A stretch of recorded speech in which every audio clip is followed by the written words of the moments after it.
called round. They got a dome top on them. These are called square. You can see the dome on this, and this got the square edge. Then we have a whole bunch of different sizes of tapers for getting in tight spots. Those are phenomenal, I gotta say. Nobody has those. No. Not even close. No. There's no way, like if you're gonna do, like we've got a Ford F100, it's got the American racing style wheel that came on F-150s and Broncos through the 80s or through the 90s, early 90s. So we've got those on a 71 Ford. Those would be perfect because they've got the rivets around the outside of it. So our project is to strip the clear coat off, do a hot, use your products to polish this wheel off, get a high luster shine using those things, and those things would be perfect to work in and See, around. where these are really, really good for is if you're doing like a grill. You could spin that around there one quick line. If you're doing a grill and they have a habit of snagging, these will fit in there and they don't have all the loose fabric to grab and bend the grill. Now they come in a bunch of different. One thing that's extremely time consuming and just basically a pain is if you got holes in wheels, like your Alcoa truck wheels. There's 3 different sizes. And this pad here has a nice uniqueness to it. This is really great, this pad here, for buffing tailpipes, stainless steel. Another thing it does, very unique, is if you're trying to buff the top of a fuel tank on a Peterbilt or Kenworth or whatever, all you do is stick that up under the light bar on the fuel tank, and away you go. Instead of having the big airway pad grab the wiring harness and tear the wiring harness all out, which happens about the first time you stick the pad up under there. It's got the wiring harness. Guy worked California and they drove it home. Those are some really. Then these are just pretty much routine. A lot of people have these little felt bobs, they're called. They come sizes all the way like that. When would you use these little guys? Well, people use them like on doing carburetors, on different things that are very, very difficult to get into. Some people even claim they work good on earwax. Look at that right there.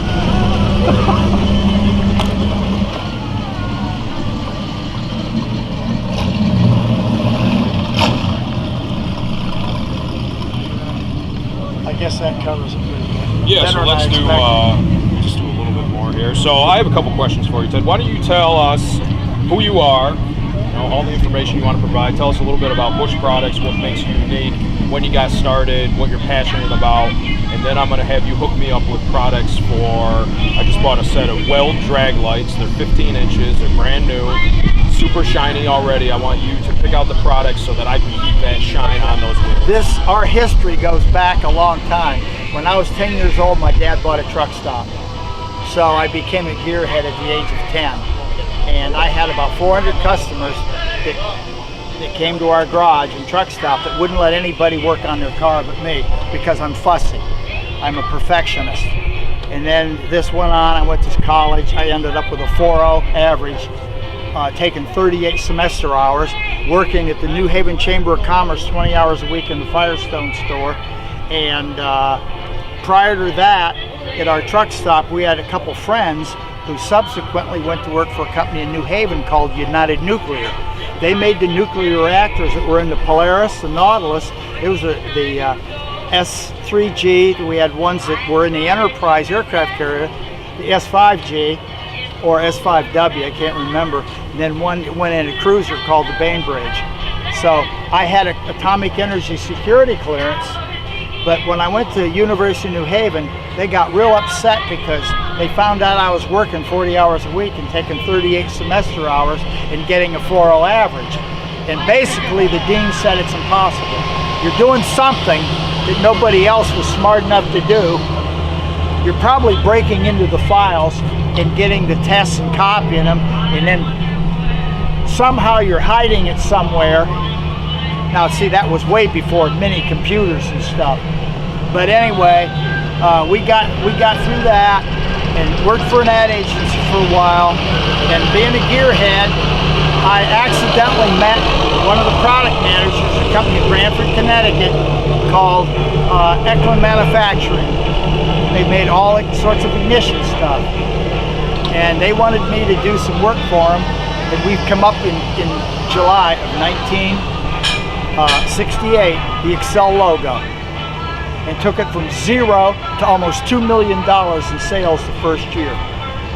We showed up at Pomona, NHRA Winter Nationals, February 5th, 1969, with the first tractor trailer with 10 distributor machines in it, and away it went. I mean, it just exploded.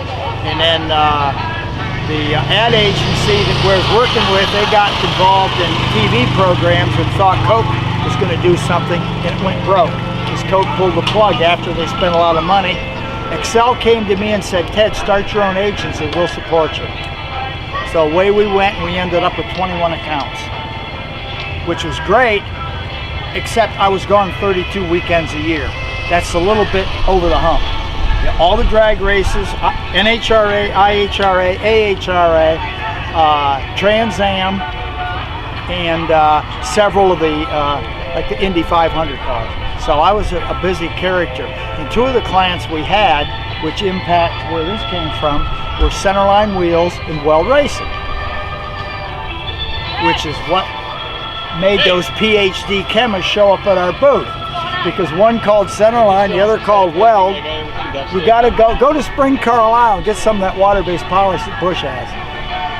And the rest is, we just kept starting. And one of my buddies, a good friend, was Joe Amata, who started Keystone Automotive Warehouse. Well, I went down there, we were going to do a picture for an Excel poster, and the guys were having trouble. Somebody had sprayed acid on their truck wheels and fuel tanks. They couldn't get the stains off with the polish they were using. I let them try mine, and they went berserk. Joe comes down, looks at it, and says, you know what? That stuff's incredible. Could you make us 5,000 bottles of that blue stuff and 5,000 bottles of the water-based polish? That was 1978, and away we went. And then in 1990, we had these chemists that showed up at my booth. It must have been an act of God, because I don't know how it could happen otherwise. And we had 8 PhDs helping us, and I could ask some pretty interesting questions, and with my ridiculous questions that I would dream up, the outer electron valence bond, if we do this reverse current flow and do this reverse current flow over here, how we can combine the atoms and come up with a molecule that does something that nobody would expect, and they wouldn't be able to track it. And that's what we did. We had a lot of help from ExxonMobil, and Roman Haas too. That guy was a gearhead plus a really good atom chemist. So that's basically the way we got started, and we just slowly added some stuff. What this line of stuff that you see here, there's several products that are incredibly awesome that we don't have that we're going to bring back. One of them is a matte tire dressing and a high gloss tire dressing. Each you can run for 5,000 miles, 10,000 miles, in and out of rain. It doesn't go away. You rub your hand on it and you look at your hand's bone dry. No grease. It's a little more money than some of the brand stuff, but it lasts 10 times as long.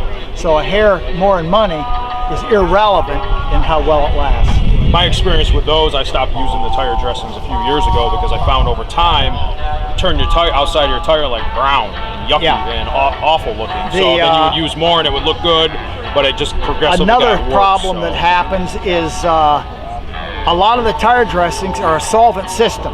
You do not want to use the solvent on your tires. It greatly accelerates the tendency to crack, which means a weakened tire. So that's, but all the products you see here, all the chemicals we make in Statesville, North Carolina. We don't farm out, we would order X number of bottles. Now, unfortunately, it's a family business from the standpoint of not being able to jump on some massive opportunities. We got an order from Walmart. They tested the polish, got in their lab, said it was the best hard surface polish they'd ever seen by a bunch. They said, we interested, so we went through the scenario and agreed to ship them, but I didn't know what they were going to be looking for. We end up with an order for 3.2 million bottles to be shipped in 90 days. I couldn't even buy the empty bottles. I mean, a guy says, you're nuts, Busch, you're totally nuts. I cannot make 100 truckloads of bottles in 45 days and start shipping them to you. So, yeah, we missed that opportunity. There have been several that we haven't been able to take advantage of. Our two really big customers now, like I said, are Pilot and Flying J, and everybody can get it there. It's right there on the shelf. So that's about where we are now. We'll be doing a number of, in addition to this video, a number of very tech videos that focus on specific items. So thank you very much. Yeah, we'd like to thank you for joining us today on Scribe Rods, Ted. So I've got one final thing. I've got this set of weld drag lights, brand new. Hook me up with what I need to maintain the shine. So I like to use power tools. So I drill. would use the kit. So that's all I need right there. Yep. That'll fit in the holes. Yep. It'll fit the edges. You take All that. right. Thank you that very one. much, Ted. And that'll do it. All right. Now, what's the difference? Why would you use a dome top versus the flat top? Some wheels are real square where they go up, and you get this in, and you don't have to use a taper on that edge where the back spacing goes vertical.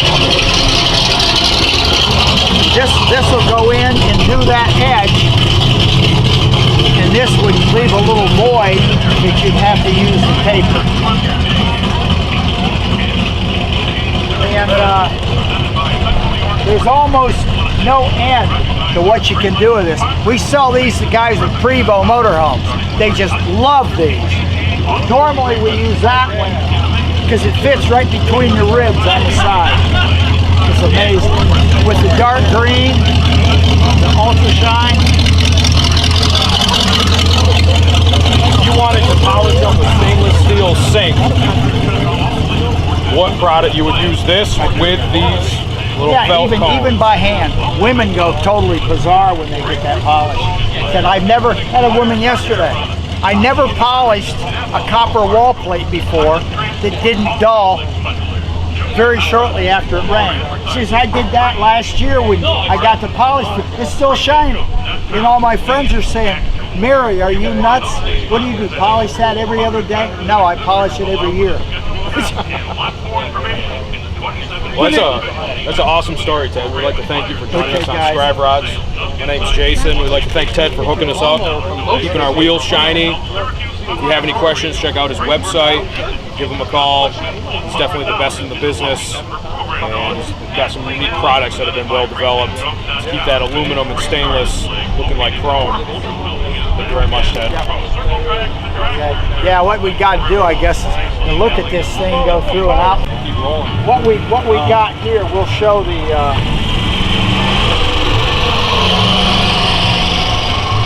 swing it over here once, then we'll go back here.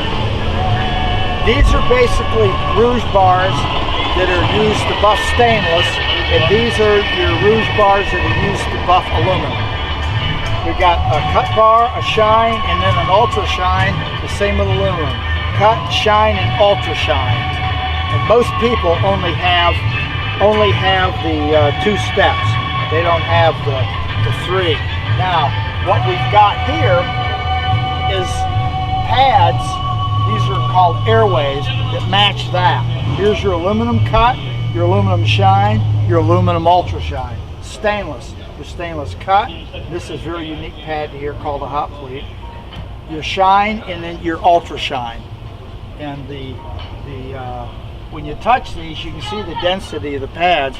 Reach your hand out there and touch. You can see how much softer and firmer. Oh yeah.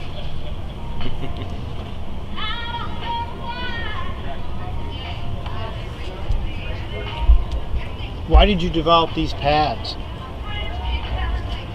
One of the things that we found a couple of years ago was that these pads are made on an automatic machine, and I've been buffing since 1978, and every time I'd use these things called an airway pad, they bounce and hop. And I thought they were all out of balance, and why doesn't somebody get their head out of their butt and figure out why it doesn't feel like it's round? Why does the pad have to feel like it's square? Well, here's an example. Here's your plating going this way, the other side's going that way. So 50% of this pad, when it rotates on your buffer, is running backwards. The understatement of bounce. We talk about this too much because we have these unique pads that we found somebody to do. They're smooth as silk. We have Peterbilt dealers selling these aluminum pads. They used to sell 1 or 2 a month. They're selling 40 of these a month now. They work that well. And then again, cut, shine, ultra shine. And again, these match the Rouge bars. So another thing that we have is this heavy duty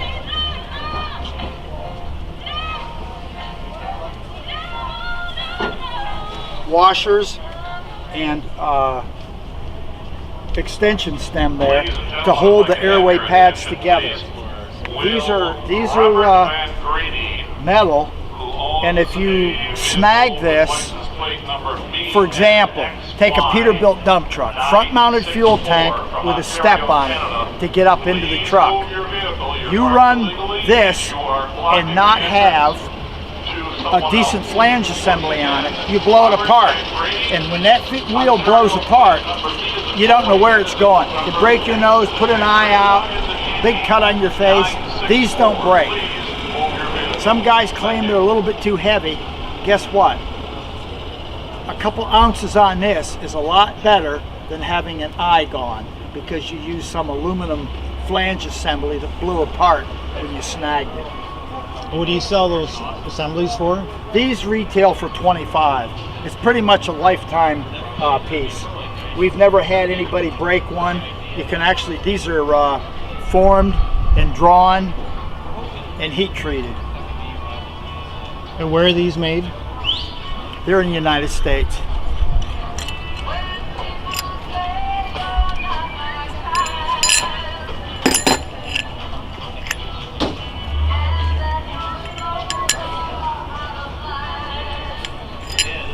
And here it is installed.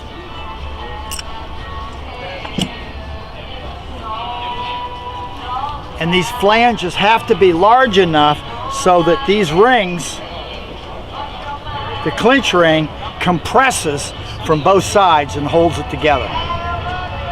And they do. They do not come apart.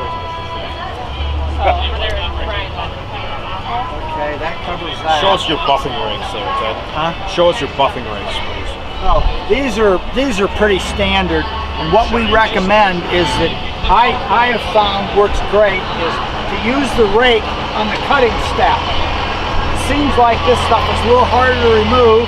It's hard fabric and it doesn't screw up. This rake won't screw this material up.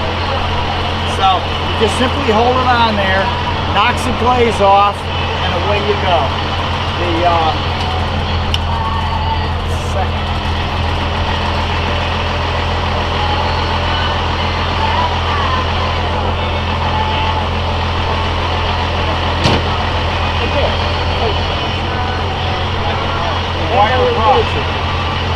Moved it when we did the blade, moved up rocker. Now we call raking the pads. We use the regular rake for number 1. You put a big number 1 on there, which means cut.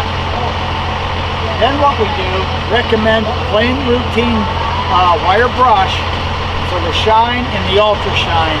But you want to number them. So you got number 1 on that cut, number 2 shine, and number 3 ultra shine.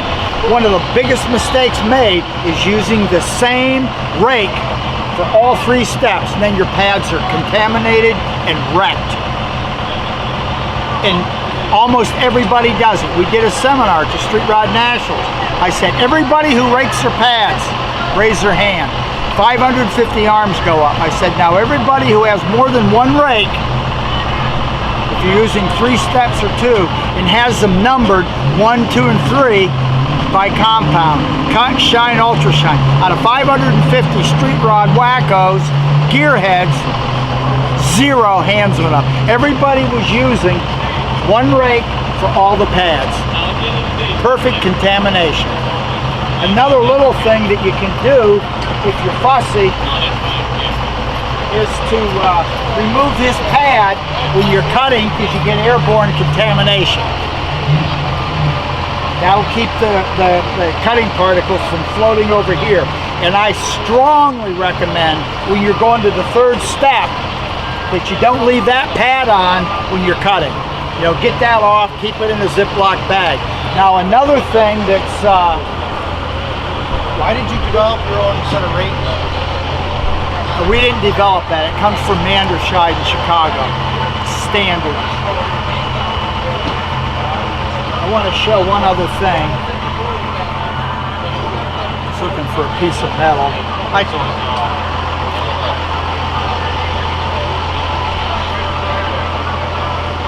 you need?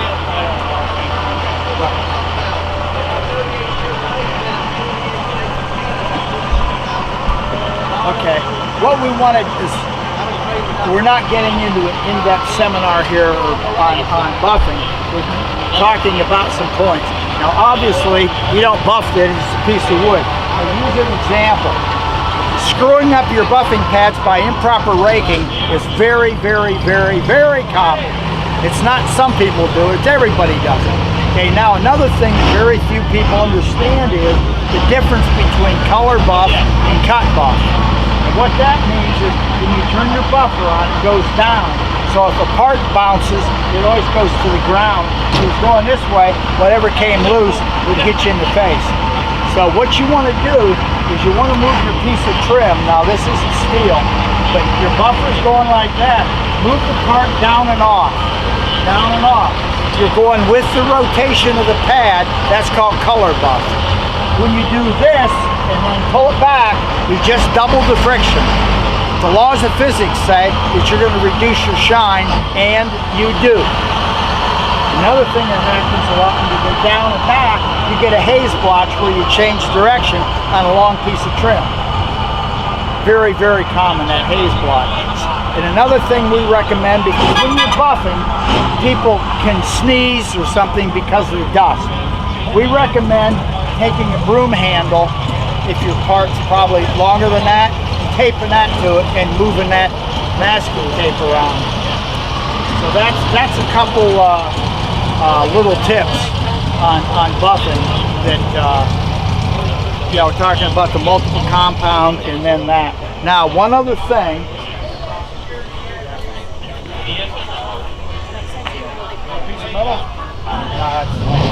I'm all done. These pads are used for pieces of metal that are not snag prone. Now if you try to do nuts and bolts, like those rivets that are in the trailer on these airway pads, it's going to snag and you're not really sure where it's going. So for snag prone parts, we have this thing called a full disc spiral stitch with all these rows of stitching that don't grab nuts and bolts and clips and brackets. And that's what you should use, because this is going to grab. Now another thing which is a little hard to believe, it's a safety issue. This airway snag problem and this are serious safety issues, so keep that in mind. Another thing which is hard to believe, but people do this. I talked to two people yesterday that did this. You turn your buffer on, instead of going like this, they're buffing a piece of trim like that. from like this, and catch that edge, bend the trim, bounce it off the floor, go that way. It's you just wonder what possesses somebody to do certain things. I want to check out some of these unique buffing wheels that you have here. Drills. This could be used on a regular buffer you're using in your shop for detailing. Yeah, let's just hit this for a second. Okay, on these pads here, what we've got is the same deal. The yellows are extra firm. This off-white with all the stitching is firm. You can see we take the extra effort for all these rows of stitching. That costs money to make, but it makes a pad that is really long-lasting. How long would you say one of those pads would last? Oh hell, most people keep them running for months. Okay. Do hundreds and hundreds of nuts and bolts. So you're going to use this pad exclusively for areas with rivets, nuts and bolts. Correct. Anywhere where you're going to get snagged. Yeah, it'll work on a lot of stuff. But so you got your cut, heavy cut, your cut, shine, and then these are both ultra shine, just like that. It's the same scenario. The multi-step pads, heavy cut down through killer shine. Now that's what we've done here. Here's the yellow. We don't have all the yellows anymore. We ran out of them, and the compound that you make these with is currently not available under EPA regulations. So see here we got the cut, the off-white, the shine, and then the snow white, the killer shine. Take a shot of that, Mike. What would you use this on? This is your final. See, that's off-white. This is a real popular middle pad. And what's the differences? This is much softer. And you'd use that. That's the final. Yeah, you could use it like on here when you're done. And you're going to pick up the chucks, these sorts of chucks to operate those, right, Ted? Yeah, then what we got here is we have this assembly here, which fits the handheld buffer. That taper, there's a hole there, and we just simply thread that in, and it turns in the direction of rotation in self-tightening. Nobody has that, Ted. Nobody, we didn't copy anybody. We like came up anywhere. with this, Yeah. and then we got it all the way up there for the big buffer. We even have them for that big one up there. So nobody, we have a lot of things, those unique airways, 2-speed buffers, the things that just haven't been done. Okay, So you're the only business, the only shop for aluminum, stainless polishing. What would you say you do to your competition? Is there competition?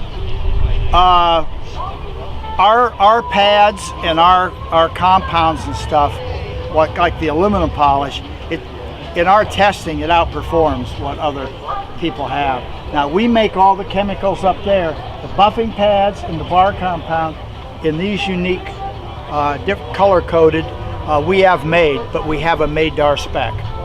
And they think and they think I'm pretty fussy. They wonder why I have to have things so different. The airway pads, I called a guy and told him what I wanted when I figured out why they were bouncing. He said, we've been making airway pads for 110 years and no nut has ever called here to complain about our pads. And I said, wait a minute, that's not what I said. I didn't say your pads were junk. I said they're not the way I want them. Oh yeah, that's what you said. So they made one up and tried it and said, well, this is incredible. Now they gave us a priority on those pads and we get them, just like Baldor gave us a proprietary relationship on the 2-speed buffer because they thought they should. And it's a little hard to believe that a company the size of Baldor would keep their word. If you call Baldor and say, I want a 1 horsepower 2-speed buffer, they tell you we don't have it. which is really shocking. And they may say you can call Busch polishes, but we got them, and they didn't give it to anybody else, which is really surprising. It surprises me. So again, these here actually, these pads here actually come from Utica, New York, about 30 miles from here. And again, talk about somebody thinking I'm nuts. They really did. Well, the airway guy and these guys wouldn't, but that's the way we want it. We want the products to work, and I'm not interested in what fabric you're using. I want it the way I want it, and that's what we got. So that covers